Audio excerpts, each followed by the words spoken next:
So loud. All right, can you see the code to join the PEARPOD? Do you guys know how to do that? Do you know how to do that? No? Go to nearpod.com. It's NEARPOD.com.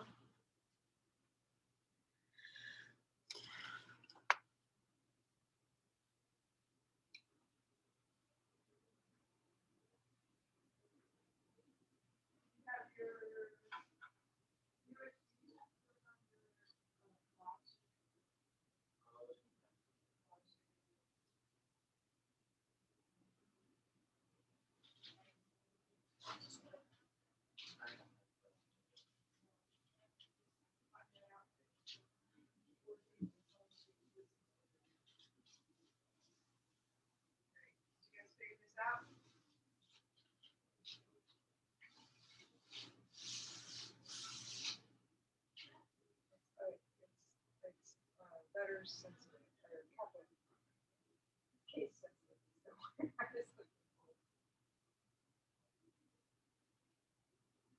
Did you get there? It's NEARPOD, NEARPOD.com.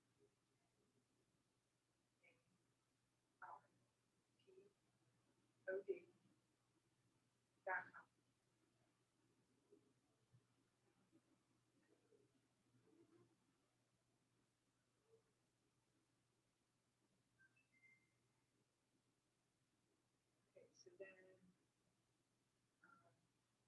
students join NEARPOD. So right here, we're going to put that code, capital Q, H, U, and G.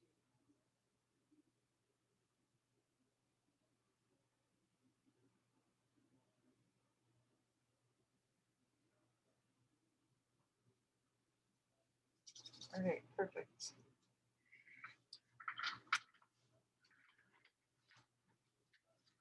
All right.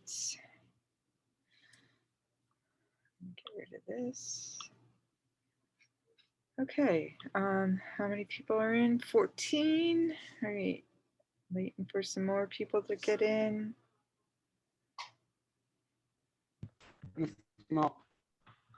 Yeah.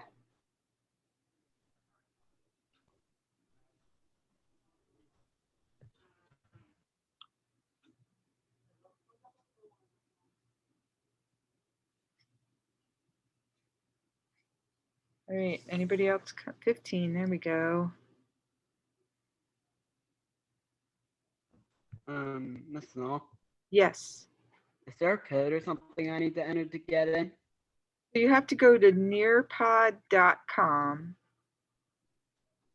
And then the code is right up here in the left-hand side. Okay. Top, you see the code?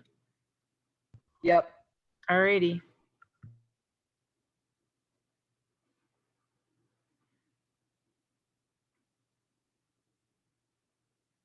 All right. So I have a feeling you guys are probably better at this than I might be if your other teachers are using this. I don't know. All right, so I'm going to get started.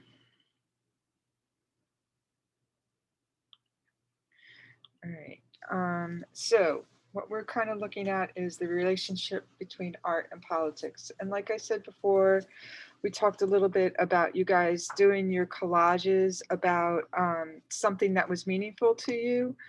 So this is a little bit more political, and you know, sometimes politics definitely can offend people if it's not their way of thinking, and sometimes art can be offensive to people. So I'm gonna give you, you know, a heads up that I'm hoping that no one is offended by the art that they see today, but it is art, and it is what people have used to kind of communicate. So I'm hoping no one is offended. So anyway, we're gonna look at a couple of different artists in regard to their political statements and how their art looks. So we're going to watch this video. This is Ai Weiwei. He's a Chinese artist. His work is very political. He thinks a lot about world conditions and makes art about them. His art is always an installation, so it's put in a place, and people tend to interact with his artwork. Um, and like this one is about refugees, so you can see this.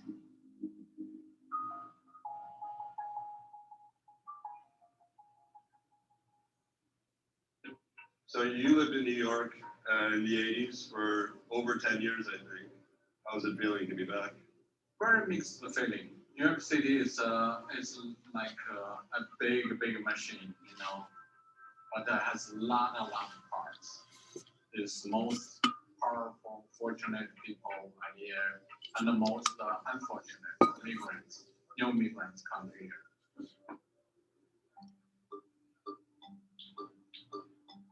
That's what I was doing. So this is what you were doing in New York before you went back to China? Yeah. Those people may be also Chinese. 说中文吗？你知道我吗？知道。我的活啊，你站起来，我坐这一下。那你听说过我吗？啊？在你这上面涂一涂没事吧？没事。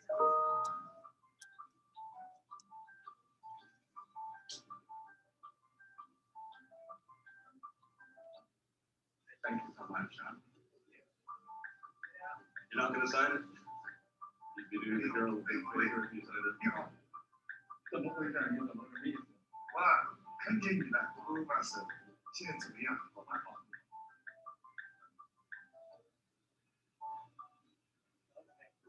把你的也写上啊。谢谢你，谢谢。What's my job? I would have people wait online. Yeah.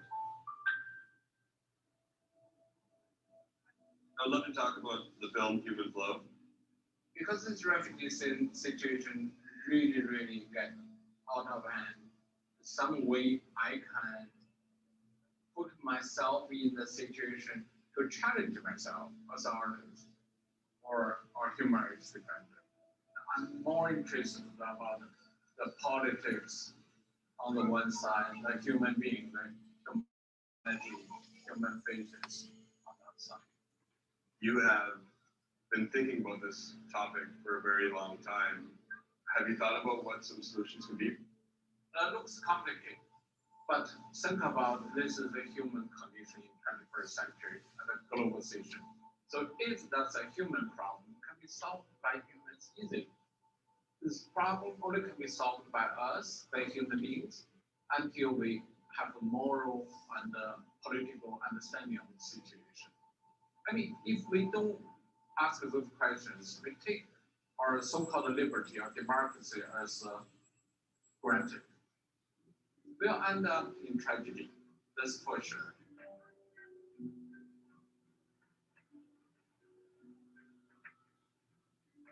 When these people are walking by, what are you hoping that they're going to be thinking about when they see this?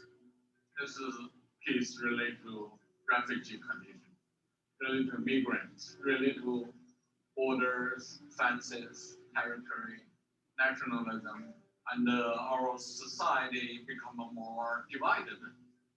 So as an artist, I always trying to find a language to extend my concern and to build up a platform for people to make some kind of argument.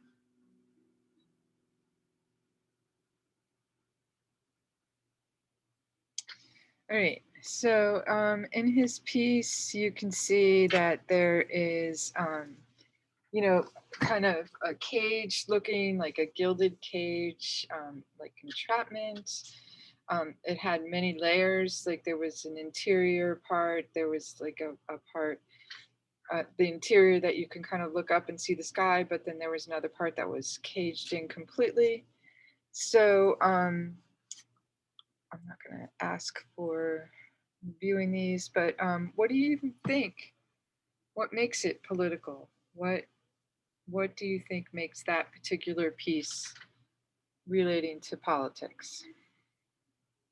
I'll give you guys a couple minutes to answer this, and I'd love to hear your comments.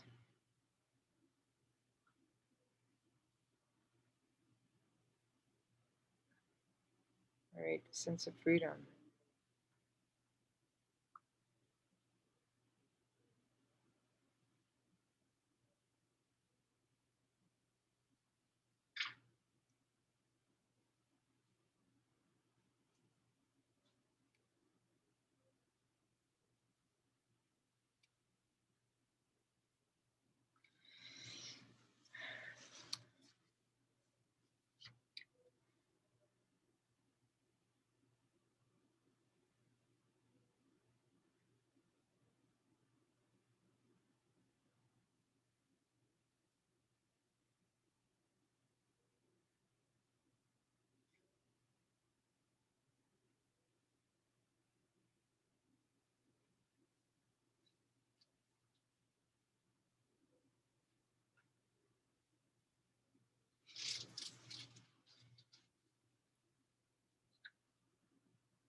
All right, you guys, I'm waiting for you. Oh, good. Here we go.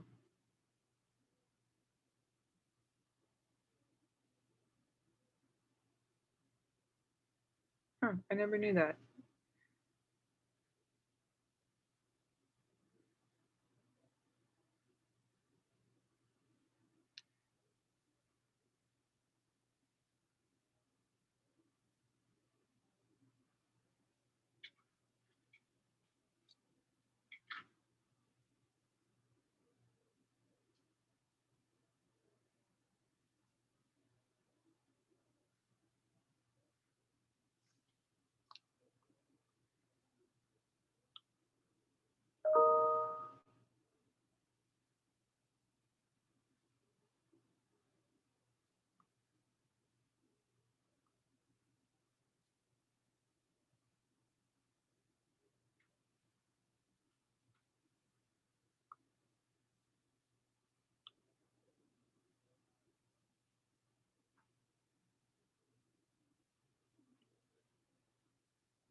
All right.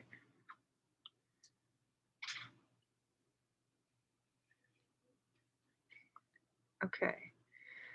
All right, you guys, thanks for your comments. I think that's pretty interesting. Some of them are a little general, but the idea of it being, yep, his style is definitely unique.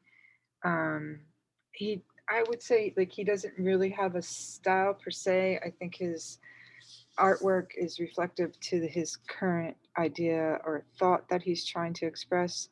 And with that particular piece, the idea of a cage, being encaged, like he said, fences, boundaries, those kinds of things are important. Although it seemed quite beautiful, there definitely was an idea of enclosure or restriction. So thank you for your comments. It's awesome. All right, so we're going to skip that one. And this one was a George Orwell statement of the very notion that art should have nothing to do with politics is political in itself. George Orwell. I have a feeling you guys know who that is. Have you guys read 1984? Did you guys read that in English?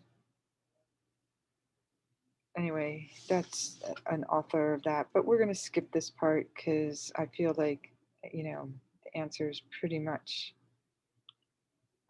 yeah, I kind of or don't agree with that. So we're going to go and looking at another video of 3 different artists and 3 different timelines of artwork. So looks like I froze here. Okay, and it's going to show you.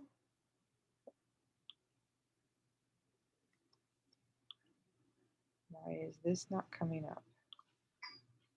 Come on. technical difficulty.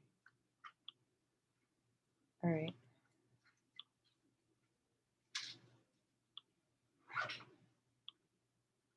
Here we go.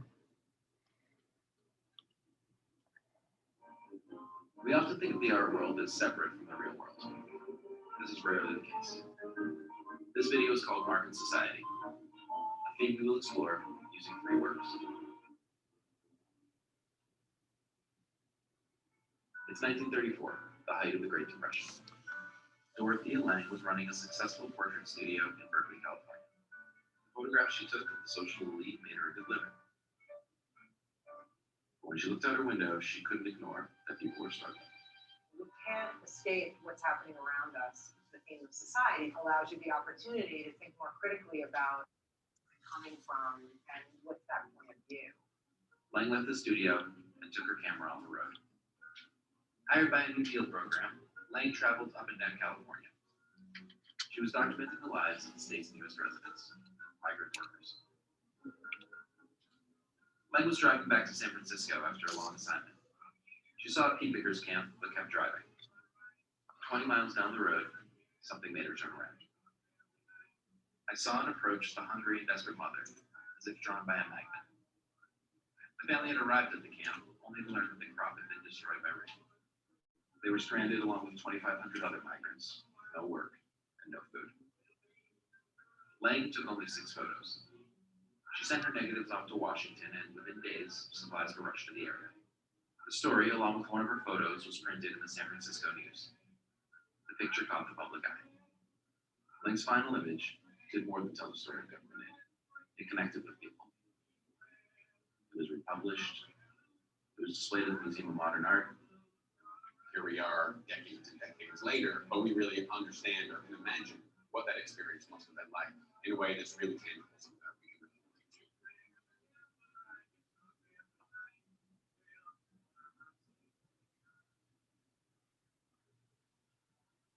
It's 1967, and America's involvement in Vietnam is escalating. Declared the living room war, there was no escaping Vietnam. Almost no escaping. This broadcast has been brought to you by Julianne, I drive a car, but the 1960s, what would refresh Mr. Clean? Martha Rosler was dumbfounded. How could Americans be interested with the war one moment and interested in a couch the next? So she combined them. To her, they were inseparable. She used magazines that came into the American household every day and called the series House Beautiful, Bringing the War Home.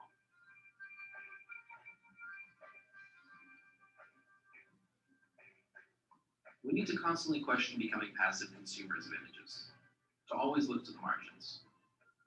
What is it telling us not only by what's in the frame, but also what is the frame and what's behind the frame?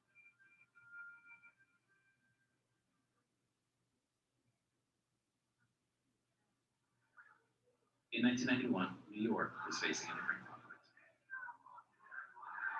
The AIDS crisis was very much part of this political landscape that was very much in conflict. Where does he get off taking our tax money to promote homosexuality? Politics won't cure AIDS. Not doing anything but killing Americans. So Felix Gonzalez Torres hangs 2 clocks on the wall. There is never such a thing as an apolitical or inert artwork. People were fearful and angry. Gonzalez Torres used simple imagery as a response to the era's uncertainty. He used light bulbs, he used candy, he used clocks. 2 clocks touching, set to the same time, that gradually go out of sync. It could be circumstance, or it could be sickness or disease that suddenly brings you out of sync with something or someone. It doesn't kind of hit you over the head right away. It allows you to kind of linger there for a minute. Its subtlety is its power. Dorothea Lange's Migrant Mother, Martha Rosler's House Beautiful, Bringing the War Home, and Felix Gonzalez Torres' untitled Perfect Lovers.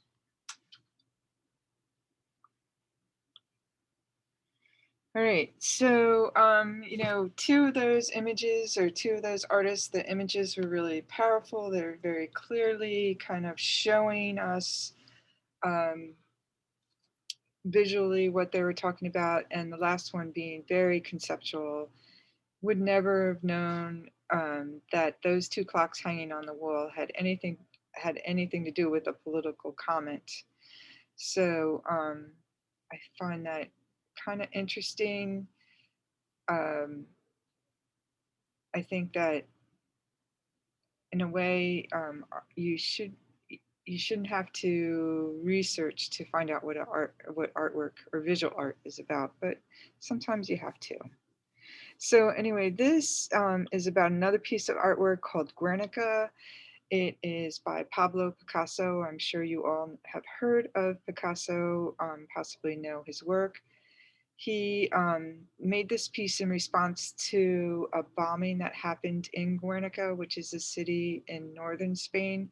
And it happened during the Spanish Civil War. So it was like 1936-ish, I think.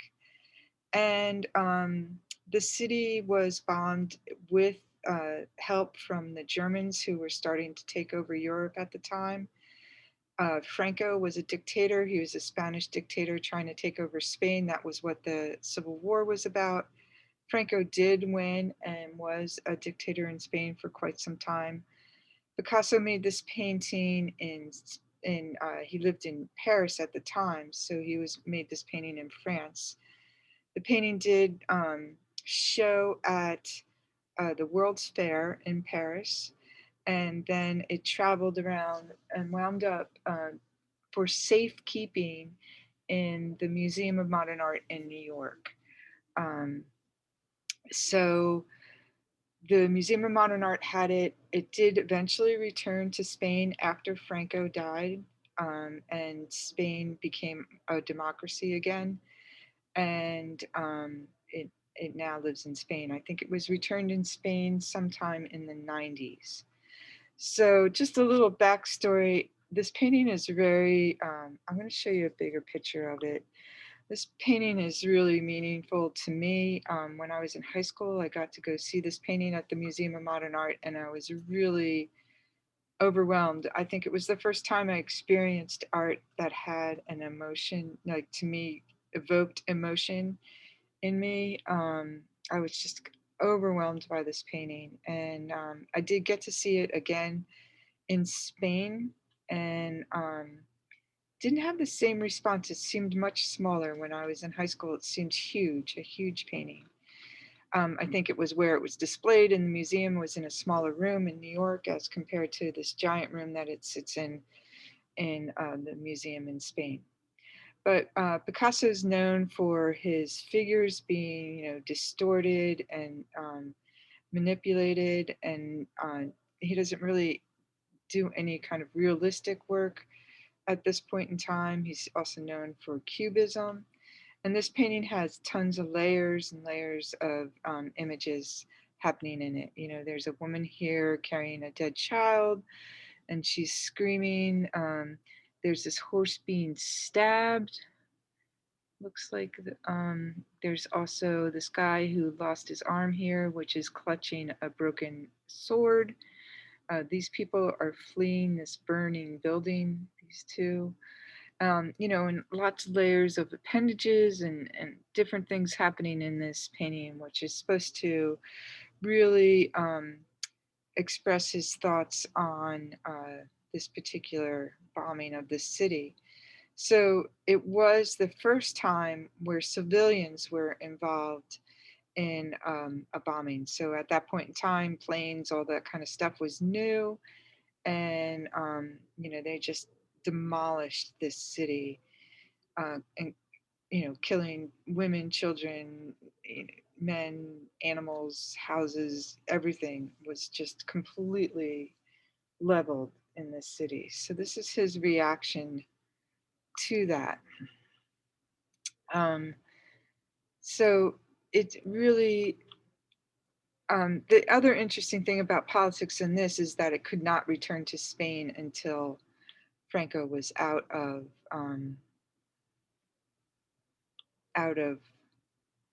power. So we're going to go here. Um, they want you to analyze a piece of artwork with a partner, but because we're all separate, you guys are all going to have your own reaction. This is a piece called it's called At the Problem We Live With, and it's by Norman Rockwell. Norman Rockwell was a very famous American illustrator.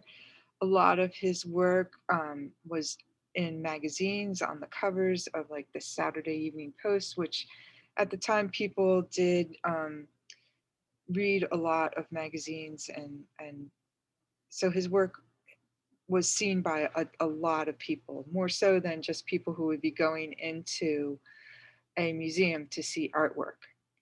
So this painting is about desegregation. It was from 1964.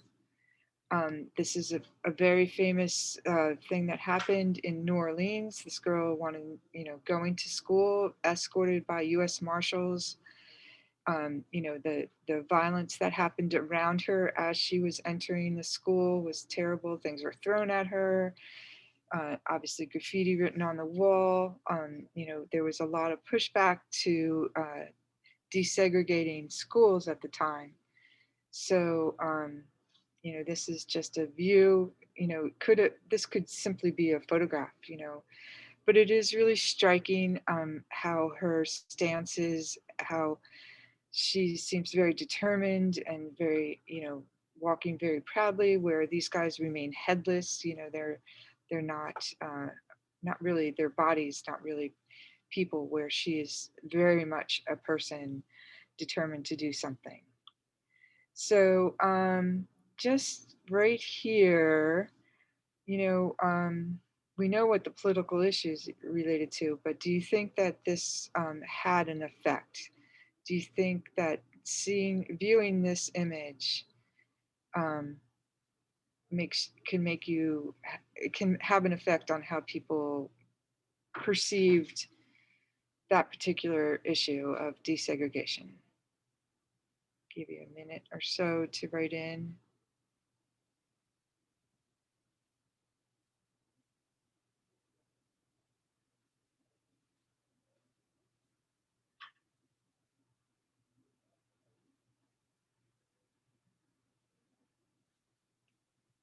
I hope you guys are able to write in there.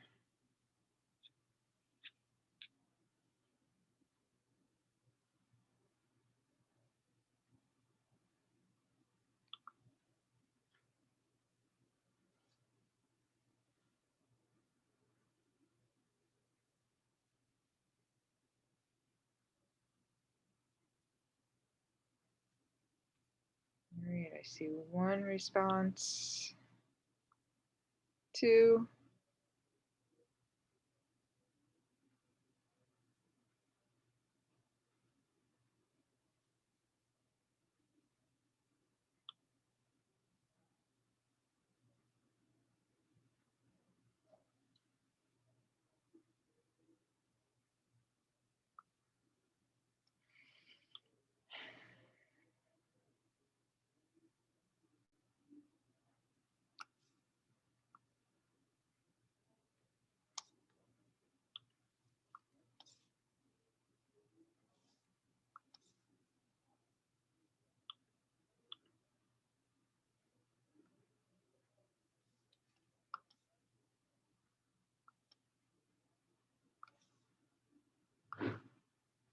All right. I'm definitely liking some of these.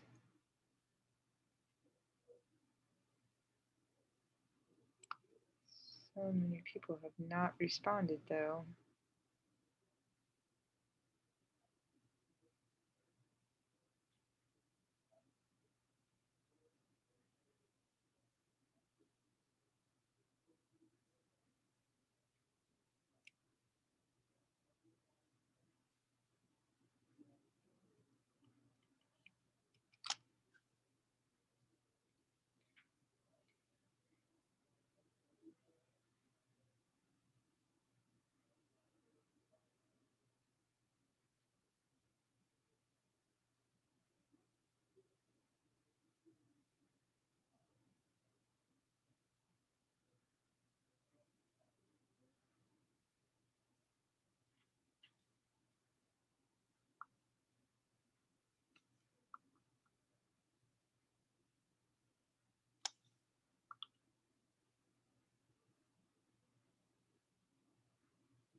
All right, you guys, good. I'm glad for some of these responses. Definitely very powerful image.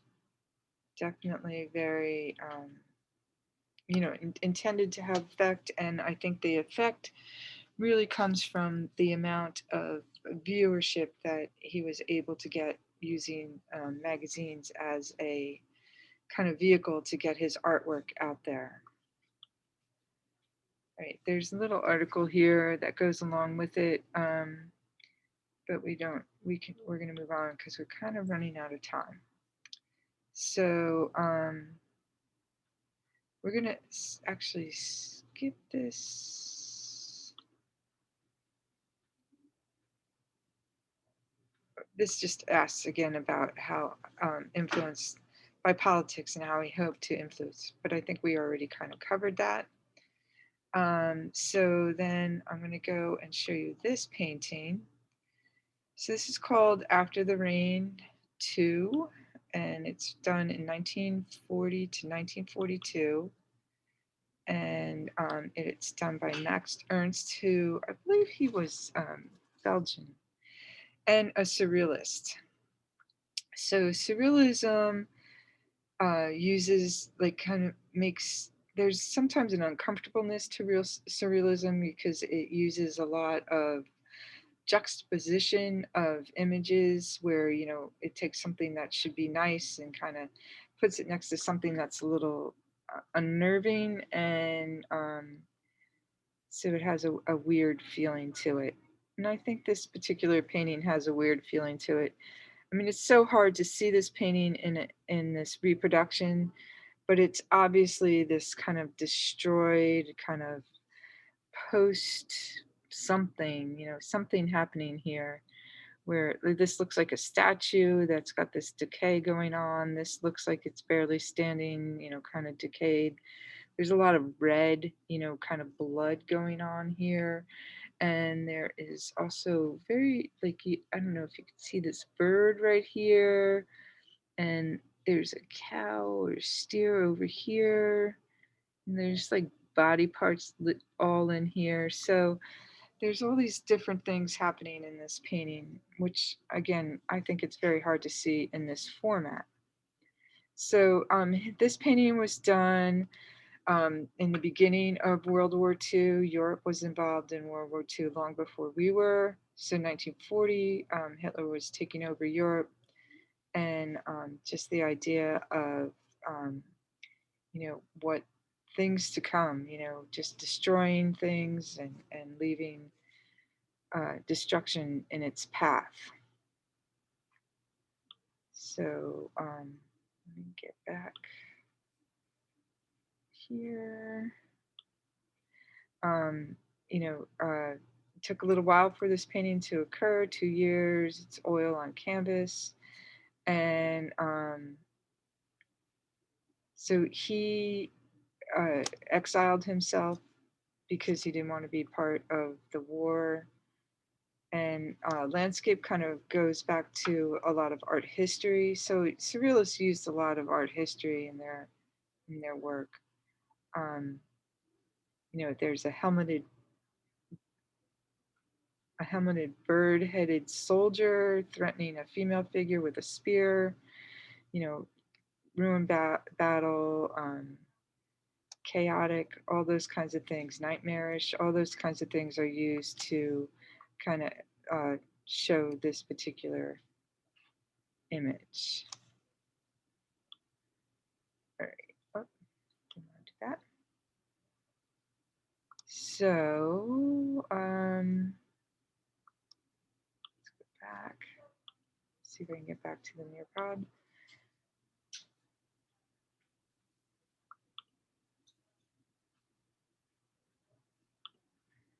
All right. So here is, how do you think this would have influenced politics? We only have like 3 minutes left, so you guys can just throw up some ideas. This is a little bit more of a stretch. There's some really like the Norman Rockwell was just direct and to the point. Could have been a photograph. This one has a little bit more interpretation open to it, and do you think it could actually affect how people saw things or not? It's kind of the easier way to put it.